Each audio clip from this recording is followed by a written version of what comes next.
Here's a quick video on how I replaced a spring and added some new pegs without having to put a screwdriver in and getting all the compression done manually. All right, so we got it in the vise. We want it pointing directly away from us. That way it is, if it does end up flying off, it's gonna fly this direction.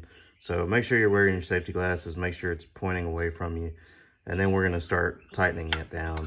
And as you tighten it, you will see that it compresses the spring.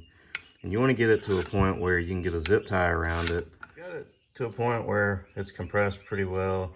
We're gonna throw a zip tie on it. You wanna make sure they're good and tight. You wanna make sure that locking piece is in the center pretty well. And then once you let off, it's gonna decompress a little bit.